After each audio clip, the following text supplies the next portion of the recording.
has to do, man or woman, but I think you're right. Men in the past have been conditioned to associate more of their worth to what they do, and women have over time more to the relationships. And I think it may even go beyond conditioning. The biochemistry is obviously very different. Every man and every woman has both male and female energy in them, so does every woman. But most people have a tendency to have one that's stronger. And so the answer to that is you have to become a creator instead of just a hunter. If you're a hunter and you get what you want, rarely are you happy anyway. That's what most men do. And what I think you have to do instead is attract what you want. And the way you attract what you want is not just thinking positively or thinking good thoughts. It's getting really specific about what it is you want, like anything in life. Almost anything you've ever achieved in your life, you got really clear. Something you got excited about, you got obsessed by, you thought about it. Almost everybody can relate to something I wanted so bad I couldn't stop thinking about it. And because you kept thinking about it, and if you didn't come to a place of fear, you hear things, you notice things, you started making distinctions, ideas came to you, put together a plan, you took some action, something didn't work, you tried something else. But you eventually got there because you were so driven, so hungry, and so clear. But if you got a general goal, like I want to have a relationship so that I can be worthwhile, or I want to lose some weight, I want to make some money, well fine, here's $1, fine, here's a guy, fine, lose a pound, and you just achieved your goal. So I think people have to get really specific. And what I did in my own life, it transformed my own life, because I sat down, I wrote down everything I could possibly want in a relationship. Everything. And I was ridiculous in the level of precision. I wrote like 6 pages. And I wrote spiritually, mentally, emotionally, physically, sense of humor, how we'd interact, what kind of things we'd laugh about, do. I mean, that level of insanity. And then, but some people made lists like that before. Then I went through and I crossed out everything that wasn't really a must. That wasn't really I was passionate about, right? And I trimmed the list down. Then I said, I'm going to read this every day. I'm going to feed my mind, but I got to understand something. Just because I want something, I'm not a believer. I didn't participate in The Secret for a very good reason, because I don't believe in The Secret. I think there's many secrets. And I believe the law of attraction is one of them. I've taught it for years, but it isn't. To make it like that's all of life is absurd. If all you have to do is think positively and hold it clearly, and then the secret is you'll attract your own thoughts, there are dozens and dozens of the laws in life that are also equally important. And who's to say that you're supposed to think of something and get it if everything you thought about you'd be bored out of your mind? Plus, not getting what you want is sometimes the most valuable thing that could ever happen to you. Because out of that, you become deeper, richer, stronger. You open up in a different level, and now you have more to give to other people as well as to give to yourself. It's somebody who says, I had a friend that was, I was mentioning this the other day, who when The Secret first came out, and he's a good friend of mine, he goes, some of the stuff you teach is more complex. This is so simple. That's what I like. It's really simple. I said, well, if you want simple, just go do it. Tell me how it's working. He said, well, I focused on green lights all the way here, and I got green lights all the way here. And I said, what are you going to do when you get red lights? You going to blame yourself? You think I'm not thinking positively enough? I said, you're going to say, oh, I'm messed up? And I said, that's just stupid. I said, you know what it is? It's like, are you saying the purpose of people that were in Auschwitz were there because they just weren't thinking positive enough and they attracted all this negativity to their life? That's absurd. We all have different life paths and different stages of our path, and each stage opens up different possibilities for us. So I'm a big believer that you have to put yourself in a position where you decide not only what you want, but who do you have to become to attract that, not just think positive. So it's like, I made a list of all the things that, what kind of man would I have to be for a woman of that caliber to want to be with me, not just for a day, a week, a month, or a year, but the rest of my life. And that was the powerful list. And that's what I went to work on instead of going after the woman. Because, man chases women, women move. I was always the nice guy. So, all women loved me, and I was a big pleaser, and they'd love me for a while, and they'd be like, he's just so nice, and then some badass guy would get him, right? But when I owned myself, I didn't have to be a badass guy, and I wasn't a nice guy. Everyone wants to be pleased, but no one wants a pleaser. Right? They might think they want him, but once they get him, they'll be bored silly with him. So when I owned myself, and I knew who I was as a man, and I had these qualities, then, attracting the woman of my dreams was my wife for 12 years now since, and I'm out of my mind for still, she's out of mind for me. That came about. So then all I did was read those every day for several months, and then gradually I started reading them like once every week or two. And I was in a train between going to the Swiss Alps between Paris and Venice with my wife Sage, who was my girlfriend at the time, or actually one of my girlfriends at the time. And I was a very honest man about that. I said, I'm not looking to be tied down. I've been in that situation. And we were doing things, we were so in sync, and I said, wait a second. And I said, and I pulled out, I used to have like a little time planner in those days, and I read it to her, and everything on the list I wanted she was. Everything I didn't want, I listed what I didn't want also, I should mention that, because sometimes you get everything you want, and then you get a few things you don't want, and they mess up everything else. Everything I want, everything I didn't want that was a must. And she was everything on it. The kind of guy that I said that I would commit to being is who I was, and that's everything she wanted. I'm talking about love and passion. Remember when we talked about this the other day? I said, think about a relationship where you have unbelievable love for this person and you constantly are starving, hungry for each other intimately as well. Make the sound of what that sounds like in your body when you have love and passion. Go nice and loud, come on. Oh, come on, has it been that long? Make the sound of a relationship where there's lots of love but not enough passion. Make that sound. See, when you talk about a relationship with love but not enough passion, it doesn't seem like that big a deal. But sound is a great way to calibrate what's really happening in your nervous system. What I found in my life for years, I had a relationship with someone who was a great lady, and we had tons of love, but very little passion, and I wanted more passion.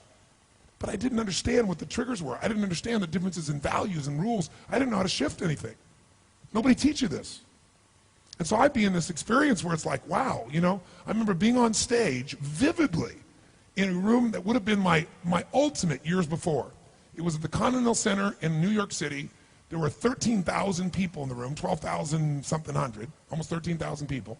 And I was doing my gig, and we were rocking. Like what we're doing here with 5,000, imagine 13,000. And we were going full tilt with a level of intensity. It was unbelievable, and people were out of their mind. And during one of the stretch breaks, one of my partners came up and told me my company had gone public that morning, and that's the morning where my stock alone was worth $400 million. So he goes, Tony, you just made $400 million this morning while you're doing what you love. I was like, shit, good morning. You know, it was a great morning. But you know what was interesting? It was really great. It was like, wow, that's wonderful.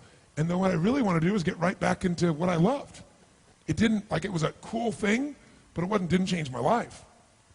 But the biggest thing is the end of that night, I'm connecting people, high-fiving, signing, hugging people, and it's just a beautiful day. And I get home, and I'd made $400 million. I've been with almost 13,000 people. I'd done what I loved. I was on fire and alive, and I went home, and I was miserable. Because when I went home, the person I was with wanted me to be something different than what I was. Kind of like, that's why I understood Sarah May. Sarah May was trying to be something she thinks people want or people are expecting from her, but it's not her. So the person I was in a relationship with when she met me, he's like, God, he's unbelievable. He's this powerful force of nature. He can shake a building with people and move people. And then it was like, why are you so fucking loud? I was like, loud? This is me. Right? And so what I learned to do was be something different that I really wasn't. And so when you're being something you're not, you're miserable. Who knows what I'm talking about here? Say I. And I'm such a lover. I love people. I never want somebody to not be happy. So I would always sacrifice everything to try to make somebody happy, but by not being who I was. There was nothing wrong with her. I was just miserable because I didn't understand the game. When I finally figured this process out, and by the way, guess how I did it? I interviewed people. I had a couple guy was 92, woman's 89. Came to my Date with Destiny seminar, and these two were physically all over each other all the time. I mean, so much so it was like, get a room. I mean, this is hard to watch, right? And everybody in the whole seminar noticed it, so I finally brought them on stage and interviewed them.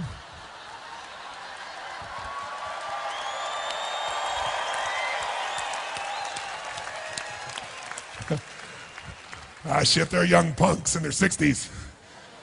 So I bring this 92-year-old man, this 89-year-old woman up, and I said, I got to interview you guys. So I'm interviewing them. I said to him, I said, tell me something.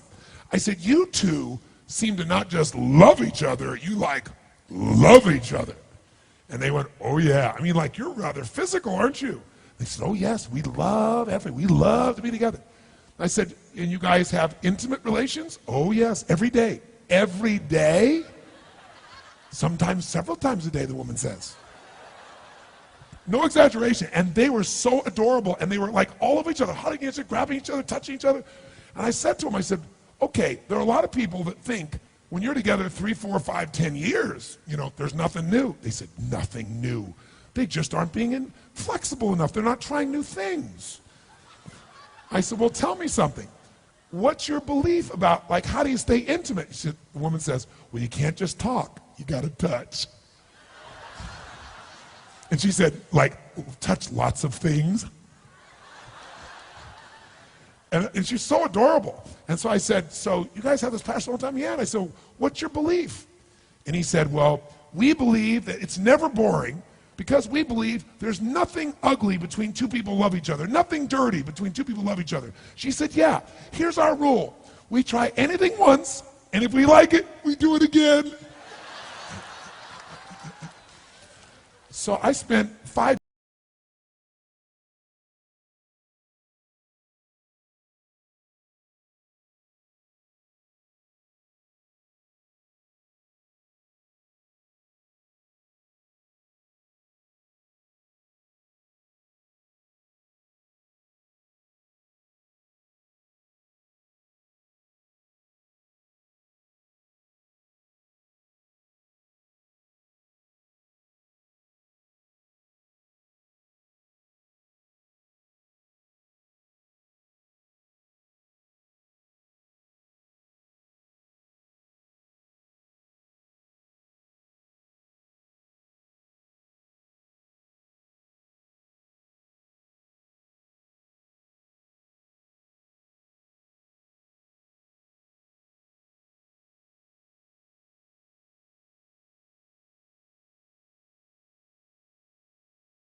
And we don't just change them that moment. We follow up. You see them a year later, 2 years later, 5 years later. They never go back because we rewire it. And Date with Destiny. Oh, I got some people who graduate Date with Destiny. Wow, some grads of Date with Destiny here. Date with Destiny is that program I described this morning when I was talking about Dickens and I talked about going to Fiji and I had that process of coming up with that process. Well, I turned that into a 5.5 day process that what Date with Destiny does is it basically, we worked our tail off here. You gotta use a lot of physical energy to deal with your beliefs. Your values, you'll never get through with physical energy. You have to know, it's almost like a puzzle. You have to know exactly what thing triggers what feeling, triggers what emotion. And until you know that, you're at the effect of everything in your life. What Date with Destiny does is it helps you get a plan for your life. Not a plan like scribbling it out, I have to live a certain way, but you begin to see how to take the different parts of you that have inner conflicts and align those parts so you're pulled exactly where you want to go. It is by far the most powerful thing I do, bar none. And the experience in those 5.5 days is like nothing you've experienced in your life because you're going to discover and basically learn how to trigger everything that controls every thought, every feeling, emotion in your life. And after about 4.5 days of doing this, where you now have complete mastery over your own life, then we bring in intimate relationship into it. Because what happens is, you get somebody that really has problems, and they put them with somebody else who loves them, who also have problems, you got big problems. Once you got yourself wired, now you can figure out how to create a relationship at the level you want. So, here's what I want you to know. How many of you would like to go to the next level of this process? Say aye. Then you gotta deal with the two issues that always show up, time and money. Here's what I'll do. I'll handle the money side from my guarantee. You can go to anything I teach, half of it, if in your judgment it isn't the best frickin' thing you've ever done in your life, so you don't have to wonder, like, is his weekend the most he can do? This is nothing compared to where we're going. But you be the judge. You can get it all back. So you can go home if you decide to do this and tell somebody, I'm gonna steal from him, I'm gonna go half the program and take it all for free. You won't. It'll transform you. So that's number one. So you don't have to have any fear or wondering, is it worth it to you, or am I taking a financial risk? Zero financial risk. But you're gonna have to come up with figuring out how to change and get through the time. School teachers, owners of businesses, whatever. But what I'll tell you is, it'll transform your life. This is the time you make an investment in yourself that'll go beyond anything you can imagine. Let me tell you about Date with Destiny. Here's what I'll tell you. Go. Go. Trust, if you trust me at all, if I did not betray your trust here, tell you, go.